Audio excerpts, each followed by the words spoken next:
Welcome to Aadan. నేను హరిత. ధనం మూలం ఇదం జగత్. మనిషి నీళ్లు లేకుండా బతకలేడు, అలా అని నీళ్లలోనూ బతకలేడు. మన సనాతన ధర్మంలో ధర్మార్థ కామమోక్షాల్లో రెండవ స్థానం సంపదదే. మహర్షులు ఋగ్వేదంలో శ్రీ సూక్తం రచించిన, కలియుగంలో ఆదిశంకరాచార్యులు కనకదార స్తోత్రం రచించిన ధనం కోసమే. మన నిత్య జీవితంలోకి మహాలక్ష్మిని ఆహ్వానించడానికి ఇలాంటి ఎన్నో సూత్రాలని గోనుగుంట్ల సురేష్ బాబు గారిని అడిగి తెలుసుకునే ప్రయత్నం చేద్దాం. నమస్కారం గురుగారు. హరిత గారు నమస్కారం అండి. చాలా విషయాల్లో చిన్న చిన్న సందేహాలు ఉన్నాయి, అవి మీ ముందు పెడుతున్నాను. మా ప్రేక్షకులకి కొంత దాని గురించి డీటెయిల్గా చెప్పండి కొంచెం. గురుగారు, కొంతమందిని మనం అబ్జర్వ్ చేసినట్టయితే కనుక అసలు ఏమీ చదువుకోరు, కానీ వాళ్ళు సకల సంపదలతో ఉంటారు. మరికొంతమంది పిహెచ్డీలు చేసినా కూడా వాళ్ళ దగ్గర ధనం అనేది ఉండదు, చాలా సాదాసీదా జీవితాన్ని అనుభవిస్తూ ఉంటారు. దీనికి కారణం ఏంటి? సరస్వతీదేవి ఉన్న చోటే లక్ష్మీదేవి ఉంటుందా? సరస్వతీదేవి లేకపోయినా లక్ష్మీదేవి అనుగ్రహిస్తారా? అసలు సరస్వతీదేవికి లక్ష్మీదేవికి ఉన్న లింక్ ఏంటి, సంబంధం ఏంటి అసలు? శంఖ చక్ర గదహస్తే మహాలక్ష్మి నమోస్తుతే. సో ఇది మనకి చాలా బేసిక్ క్వశ్చన్ అండి. మనకి చిన్నప్పటి నుంచి బాగా చదువుకుంటాం. మనకి మాటలు రాగానే వెంటనే మనకి గురువు బ్రహ్మ గురువు విష్ణు నేర్పిస్తారు, వాళ్ళు నేర్పిస్తారు, స్కూళ్ళకు పంపిస్తూ ఉంటారు. ఆ తర్వాత గ్రాడ్యుయేషన్ అయిపోతుంది, కొంతమంది పోస్ట్ గ్రాడ్యుయేషన్. ఈ తర్వాత ఇప్పటివరకు అంతా మనకి హై ప్రయారిటీ అంతా జ్ఞానం నాలెడ్జ్ గురించి ఇస్తూ ఉంటారు, అంటే సరస్వతీదేవి గురించి ఎక్కువ ఇస్తూ ఉంటారు. ఆ తర్వాత జాబ్ వస్తుంది, కొంతమందికి జాబ్ రాక ఇబ్బంది పడతారు, కొంతమంది మంచి జాబ్ వస్తుంది, క్యాంపస్ సెలక్షన్స్, కొంతమంది అసలు సెలక్షన్ కాదు. ఆ జాబ్ రావడానికి మళ్ళీ వాళ్ళకు 2-3 years కష్టపడాలి, బయట కోర్సులు నేర్చుకోవాలి. ఒకవేళ జాబ్ వచ్చినా చిన్న జాబ్ ఏదో వస్తుంది. మీరు చెప్పినట్లు కొంతమంది విపరీతంగా చదువు ఉంటారు, ఈలోపు అసలు చదవకుండా ఏదో ఒక ప్రొఫెషనల్ ఎంటర్ అయిపోయి చక్కగా సంపాదించేస్తుంటారు, కార్లు కొనేస్తుంటారు, మిద్దెలు కొనేస్తుంటారు. సో ఇలా అన్నీ మనం రకరకాల సినారియోలు చూస్తున్నప్పుడు మనకు అనిపించేది అసలు జ్ఞానము చదువుకోవటం అవసరమా అని. కొంతమంది చదువుకుండా మా డబ్బు ఎంత ఉంటే ఏమైంది, బుద్ధి కూడా ఉండాలి కదా అని కొంతమంది అంటూ ఉంటే రకరకాలు మనం వింటూ ఉంటాము. మన మహర్షులు వీటి మధ్య లక్ష్మీదేవి గురించి సరస్వతి గురించి ఒక సంబంధాన్ని చాలా సూక్ష్మంగా గోప్యంగా దాచిపెట్టారు. అది తెలుసుకునే ప్రయత్నం మనం చేద్దాం. మనకేమని చెప్తారంటే, ఇది తెలుసుకోపోయే ముందు రియల్ లైఫ్లో జరిగిన 2 ఇన్సిడెంట్స్లు మీకు చెప్తా. ఇలాంటి సంఘటనలు ఖచ్చితంగా అందరికీ జరిగే ఉంటాయి, అందుకని కామన్గా 2 చూసాం. ఒకటి, ఒక లేడీ, ఆమె దాదాపు కష్టపడి ఒక 10 ఏళ్ళు ఒక 10 లక్షల దాకా సంపాదించుకుంది. ఆ తర్వాత వాళ్ళ బాబు కూడా బాగా చదువుకొని కొంచెం సిటీలకు వెళ్ళిపోయి ఆయన ఏదో జాబ్ చేస్తూ మదర్కి కొంచెం డబ్బులు పంపిస్తడం ఉండేవాడు. ఆమె ఆ డబ్బులు ఈ డబ్బులు మొత్తం దాచిపెట్టుకుని ఒక 15 lakhs వరకు సంపాదించుకుంది. అయితే వేరే వాళ్ళు పరిచయం అవ్వటం, ఆ పరిచయం అయిన వాళ్ళు అన్ని మతస్థులు, వేరే మతస్థులు పరిచయం అవ్వటం, వీళ్ళకి ఈమె దగ్గర చక్కగా ఆయన వాళ్ళ మిస్సెస్ వాళ్ళ టోటల్ ఫ్యామిలీ మెంబర్స్ రావటం, రకరకాల మాటలు చెప్పటము, ఆమెకు పరిచర్యలు చేస్తున్నట్టు నటించటము, టోటల్గా ధనం అంతా ఆమె దగ్గర తీసేసుకున్నారు. ఈ ధనం అంతా తీసేసుకొని ఈ ధనాన్ని వాళ్ళు ఎక్కడో పక్కన డైవర్ట్ అంతా చేసేసుకున్నారు. ఒక పర్టికులర్ టైంలో ఏమో ధనం కావాలని రివర్స్ అడిగింది. అడిగితే వాళ్ళ ఇచ్చిన ఆన్సరు ఆమె చాలా షాక్ చేసింది. మీరు మాకు ధనం ఎప్పుడు ఇచ్చారు? ఓకే, ఇచ్చారే అనుకోండి, మేము మళ్ళీ మీకు ఎందుకు ఇవ్వాలి? లేదంటే మీకు ధనం కావాలంటే మళ్ళీ మా మతంలోకి కన్వర్ట్ అయిపోండి, లేదంటే ఈమెని ఆమె దగ్గర అంతా ఉండేసి ఆమె రహస్యాలన్నీ తెలుసుకొని, ఏదో ఉంటాయి కదండి కొన్ని రహస్యాలు, సీక్రెట్స్ ఉంటాయి కదా ప్రతి ఒక్కరికి, తెలుసుకొని మీ రహస్యాలు మొత్తం బయట పెడతాను ఏమైనా మళ్ళీ బ్లాక్మెయిల్ చేసి. సో ఈమెకి బెదిరించడం స్టార్ట్ చేశారు. వీళ్ళైతే మిమ్మల్ని చంపేస్తాం అన్న దాకా వెళ్ళిపోయారు వాళ్ళు. ఎందుకంటే 15 లక్షల అమౌంట్ కదండి. దీంతో ఆమె డిప్రెషన్ తట్టుకోలేకపోయింది, ఇదేంటి ఇలా మాట్లాడుతున్నారని చెప్పేసి. దాంతో ఆమె డిప్రెషన్లోకి వెళ్ళిపోయేసి హెల్త్ అంతా స్పాయిల్ అయిపోయి ఎక్కడికి వెళ్ళిపోతుందంటే మనకి గవర్నమెంట్ హాస్పిటల్కి వెళ్ళిపోయి అక్కడ చూపించుకుంటుందండి డబ్బులు లేక. వాళ్ళు టెస్టులు రాస్తే ఏడ్చుకుంటా నాకు ఫోన్ చేసింది, ఏమంటే నేను మీకు ఫోన్ చేస్తున్న విషయం ఏంటంటే నాలాగా ఎవరు మోసపోకూడదు, ఈ విషయం అట్లీస్ట్ మీ వీడియోలో చెప్పండి, కొంతమంది కన్నా తెలుస్తుంది. ఎందుకంటే నా చుట్టూ ఉన్న వాళ్ళు లేడీస్ కొంతమంది దాచుకుంటూ ఉంటారండి డబ్బులు, కొంచెం తినకో గిఫ్ట్ మనీని అవి ఇవి తెచ్చుకొని పుట్టింటి వాళ్ళు ఇస్తారు, వాళ్ళు ఇస్తుంటారు, అవన్నీ దాచుకుని 1 లక్ష 2 లక్షలు వేరే వాళ్ళకి ఇస్తారు వడ్డీకో దేనికో. అవి మళ్ళీ తీసుకోక వీళ్ళని మోసం చేసిన వాళ్ళు చాలామంది ఉంటారు. ఇక్కడ ఒక రహస్యం ఉందండి. ఏమవుతుందండి, నేను వాళ్ళని అడిగాను, ఏమైందమ్మా, ఎందుకు మీరు గ్రహించలేకపోయారు? ఏమో నా బుద్ధి పనిచేయలేదండి ఆ టైంలో, మంచోళ్ళు అనుకున్నానండి, మోసపోయానండి అని చెప్పి. అదే బుద్ధి గడ్డి తిందంటారు కదా, అలా అనుకోవచ్చు. ఓకే, కొంతమంది అంటారు సరే వాళ్ళు చెప్పారు, నీ బుద్ధి ఎక్కడికి పోయిందని మనం అడుగుతూ ఉంటాం. బుద్ధి అనేది చాలా ఇంపార్టెంట్ అనమాట. ఇంకొకటి, ఇది సిటీలోనే జరిగింది.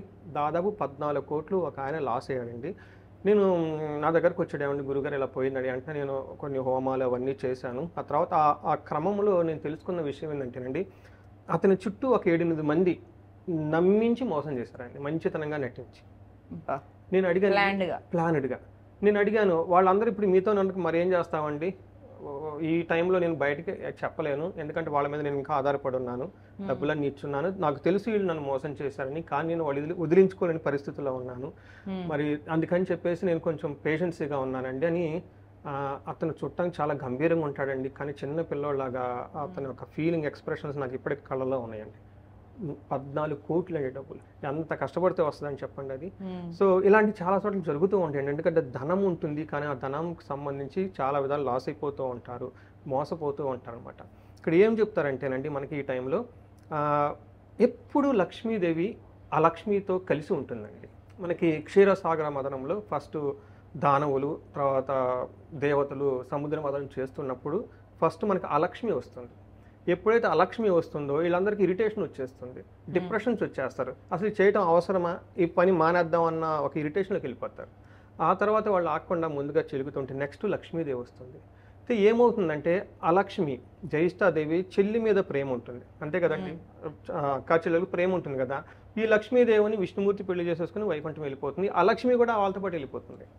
అందుకని చెప్పేసి ఎక్కడైతే లక్ష్మీ నారాయణ కలిసి ఉంటారో లేదంటే లక్ష్మీదేవి ఉంటుందో వాళ్ళ దగ్గర కూడా అలక్ష్మి ఆటోమేటిక్గా ఉంటుంది.